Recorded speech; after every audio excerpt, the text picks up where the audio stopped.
هادي هادي روى فرصابري فرصابري والفولادو راجا نگايا واسم بردك يو واقية نگاوت jirra jirtu barruu sirna gadaa ituu kutaa tokkoffaa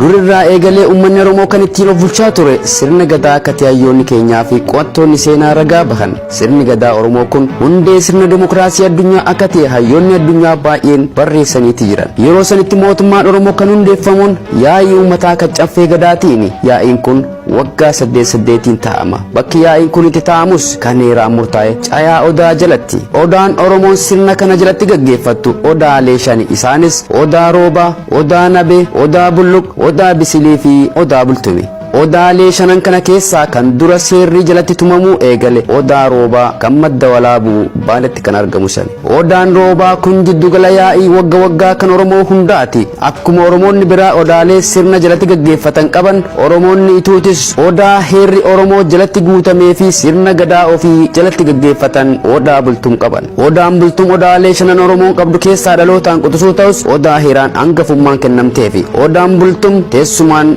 baha Oromiyaa itu handura carcaritti argama odaan kun fageenyaan kiiloomeetira 12 dhiyaatti magaalaa Baddeessarraa fagaatee argama sirna gadaa itu Oromoo itu jechuun hangafticha ilma Morowwaa Bareentooti Oromoota baha Oromiyaa qubatan keessaa Oromoon itu isa tokko Oromoonni baha Oromiyaa jiraatan kan akka Afranqalloo fi Anniyyaatis itutti marsanii waliin argaman Oromoon itu kan afoolaan badhaadhe sirnaa fi heera qabu kan qabeenya uumaatiin badhaadhe Oromoon itu Oromoota biroo biratti kan ittiin beekamtu gootummaa hayyummaa arjummaa badhaadhummaa hundeessitoota heeraatii fi buqqaa gootota ta'uudhaan beekaman akkasumas horsiisa loonii gaalaa fi re'eetiin beekaman kana malees afoolota bifa hololootii fi hololootiin badhaate qabdi fakkeenyaaf heellee helleemaa dhiichisa ragada shawdoo shaggooyyee jeekara dadisa mirrisa geerarsa darasii faaruu loonii faaluu ijoollee kanneen biroo hedduudhaan beekaman fakkeenyaaf Oromoonni ituu mirga keessatti haala kanaan mirgee dhaamsa dabarfata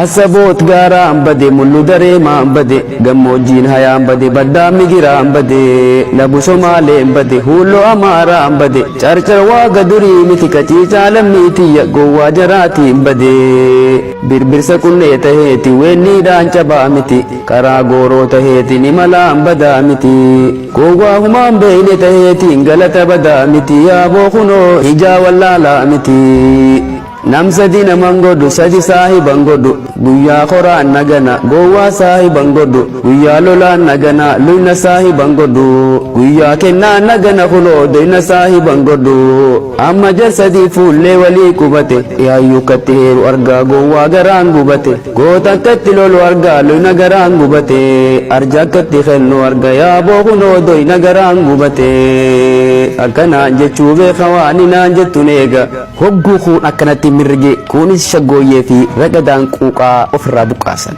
raaree diidaniinni hadiida loosanii yaatan gaafa ijoollummaa mallaa dhodhoosanii hogguu kun atiije hamma dhalii du'ee saftii awwaalanii dhukkubni hoosumaa natti wallaalanii hogguu kunis je kan biraatis hilfata dhaabbadhu calcar gaddaawwadhu fuula kee daawwiti na duraan dhaabbadhu gaaleettiin gayyaate dhuggeen ol dachaate morma kan kee jala kulkultaan hangaate jeeniti faaruu irraa walaggodha kan biraatis akkatti darasiidhaan ibsata akkoon diyyallee ni duute tanaayorra na feetu mana keenyallee ni jirti yaaboota ni ciifte nyaata feetu kunne diilalti diina wayaan sabboo kaattola gammoojjii koreen diina xumuroo qabeenyaa tola guyyaa roorroon jabaatte lammii qabeenyaa tola kana qofas miti kunis shoodoodhaan hoggaa dubbiin jabaatte dhaamsa dabarfata qoraasuman bobeessani dubbiin jirreen odeessani akkanaan bishingaa dhukkee irraa kaasanii callaa jalaa baasan hundeeffamni sirna gadaa ituu akka barreessitoonnii fi hayyoonni garaagaraa ragaa bahanitti eegala jaarraa 12ffaa keessa hoggaa ta'u hanga jaarraa 19ffaatti jiddugala diinagdee siyaasaa fi hawaasummaa Oromoo ituu ta'uu fi iddoo kabaja heeraa kan Oromoo hundaa ta'ee tajaajila kennaa turuun ni yaadatama haa ta'uutii sirni gadaa gadaa kun dhiibbaalee garagaraatiin addaan cituuf yaaliin godhamaa turullee addaan cituu hin dandeenye. Gumiin gadaa bultum tarraa baadooriin hoogganamtu jajjabduun goototaan guutamte waan jirtuuf addaan cituu hin dandeenye. Gootonni tiksanii ittisanii diina ofirraa faccisaa turan. Garuu bara 1870 booda onniituu waraana Minilikii waan cabeef sirni gadaa kun waggaa 100 oliif akka addaan citu tahee jira. Sadarkaalee sirna gadaa'itu akkuma Oromoonni biroo moggaasaa fi sadarkaa sirna gadaa qaban Oromoonituutis marsaalee sirna gadaa 10 qaba. Isaanis maxxarrii umrii dhalootarraa hamma waggaa 8, ruubboon waggaa 8 irraa hamma 16, goobamni waggaa 17 irraa hamma 24, kuusaan waggaa 25 irraa hanga 32, raabaadooriin 33 hamma 40, gadaan 40 takka hamma 48, yuuba duraa 49 hamma 56, yuuba lammeessoo 57 hamma 64, yuuba sadeessoo 65 hamma 72, gada moojii yookaan jaarsa 73 hamma 80ti. Bara gadaa moojii yookaan jaarsomaa kana keessatti taligaa jiruu keessaa waan ba'eef soorama yoo taate malee muree murteessuu humaa takka illee hin danda'u. Taayitaa ittiin qabu jechuudha. Bara gadaa Oromoo Ituu sirni gadaa Oromoo Ituu marsaalee gadaa 5 qaba. Isaanis horata, sabbaaqa, badhaadha, fadataa fi daraaraadha. Horata jechuun hiikkaan isaa hora bulaa jechuudha. Sabbaaqa jechuun hiikkaan isaa qabeenya dachaan horadhaa jechuudha. Badhaadha jechuun hiikkaan isaa addunyaa guddoo qabaachuun jireenya gaarii jiraadhaa jechuudha. Fadata jechuun hiikkaan isaa garaanis lafaanis bal'adhaa jechuudha. Daraara jechuun hiikkaan isaa horteen teessan haa babal'attu jechuudha. Walumaa galatti marsaaleen sirna gadaa Ituu kana fakkaatti. Odaan muka biraa irraa wanni adda isa godhu hedduudhaatu jira. Odaan baala hin buufatu, bonaaf ganna jiidhaadha. Bakka odaan jiru bishaan hin dhabamu, mukni fedhe yookaan citaan hundi jalatti mayruu ni danda'a. Gubbaa firii qaba. Qaamni odaa yoo dhayan aannaniif dhiiga qaba. Odaan bifa hiyyeessaatii fi bifa sooressaa qaba. Akkasumas bifa jaarsummaa qaba. Odaa madda odeeffannoo gaaddisa hayyoota yaa odaa bultumaa cayaa Oromoota. Heerri Oromoota si jala guutame tanaaf maqaan kan kee gaariin moggaafame. Abadan hin badu seenaan kee saamame. Abadan hin badu seenaan kee saamame. Kabajaa sirna gadaa Ituu ummanni Oromoo aadaa bal'aa qaba. Akkuma aadaa isatti bakka jireenya isatti ayyaanaa fi sirna gadaa gaggeeffata. Kanaaf Oromoon Ituutis odaa bultum jalatti walgahanii waggaa 8 sirna gadaa isaanii gaggeeffatan. Gosti Oromoo Ituu tan odaa bultum kana jalatti sirna gaggeeffattus gosoota armaan gadii kana. Isaanis Baabboo, Gaadullaa, Elelle, Alga, Waayyee, Addaayyoo, Arroojjii, Gaamoo, Baay'ee fi Qaalluudha. Tanaaf haa ta'uuti odaa bultum kana jalatti gosoonni Oromoo Ituudhaa kan Goojjoon jaaramtuuf gosa 8. Tanaaf abbaan gadaa hoggaa odaa bultumitti sirni gaggeeffamu okolee 8 neere, okkotee 8 neere, korma 8 neere, killa 8 neere, ciicoo 8 neere, haqaaraa 8 neere, siinqee 8 neere, dhibaayyuu 8 neere. Akkaataa kanaan sirna isaanii gaggeeffatan. Hubadhaa odaan bultum dalagaa 2 qaba. Tan duraati odaa heeraati. Odaan bultum odaalee afran Oromiyaa keessatti argaman irraa wanni adda isa godhu odaa heeraa ta'uu isaati. Odaaleen afran hafan seerotaatu jalatti fooyya'aa ture. Ammas odaaleen afran kun dhaddacha malee gulantaa hin qaban. Odaan gulantaa manbultii fi heeraa qabu odaa bultum qofa. Odaa bultum jalatti heerri gulantaa argatee itti lallabame. Odaan bultum odaa Oromooti. Maaliif yoo jenne heera takkaan argatiin Oromoon jalatti waan argateefi wixinee heeraa kana kan qopheessee raggaaseef Oromoo Ituudhaati. Kan lammeessoo odaan bultum kan Ituudhaati. Akkamiin kan Ituu ta'e jechuun keessan hin oolu. Odaan bultum sababni kan Ituu itti ta'eefis Ituun itti gadoomte sirna gadaa isii jalatti gaggeeffatti. Odaa kana jalatti baalli osoo hin taane halangaa wal harkaa fudhatti. Akkasiin guyyaa heeraa kan Oromoo ta'e guyyaa sirnaa kan Ituu ta'e.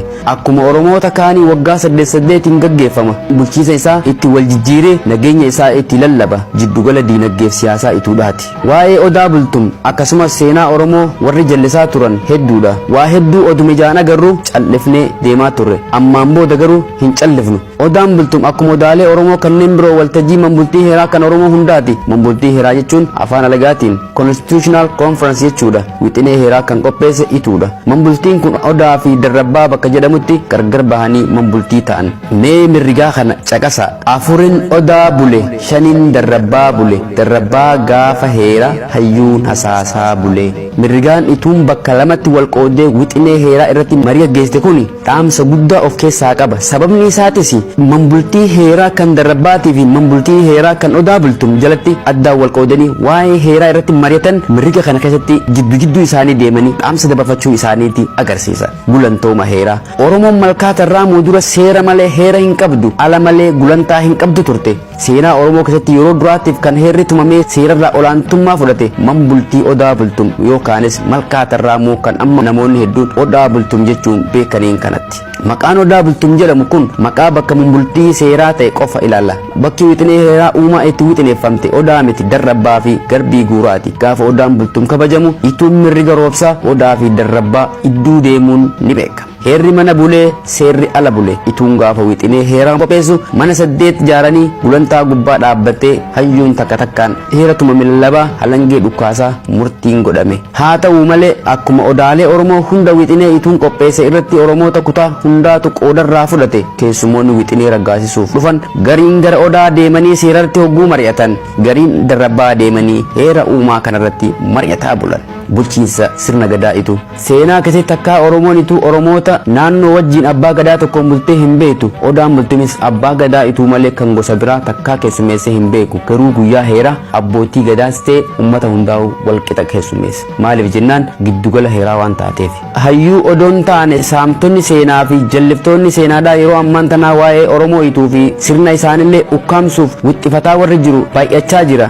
Odaan bultum bakka heerri Oromoo itti wixineeffame, bakka sirni gadaa Oromoo itti wal harkaa fuudhame, bakka seenaan dhugaa itti gaggeeffame, bakka hayyuun itti oomishame, goonni itti leenjifame, bakka qabsoon irraa maddee fi hayyuu wal farqaan itti wal dabree gaggeesse. Oromoon ituutis akkuma Oromoota biroo gumaacha Oromummaa keessaa gara hundaan qooda olaanaa qaba. Garuu maaf dhugaan isaanii dhokate seenaan ituu saamamee warra biraaf laatame. Cubbuun irratti goobdee carcar gubbaa dhiichifte. Maaliif laata? Kutaa itti aanu keessatti wajjin kan laallotaa. Kutaan lammaffaan itti fufa. Barreessaan Mucee Ahmad Mucee. Gurraandhala 26 2019 biyya Masrii Kaayiroo.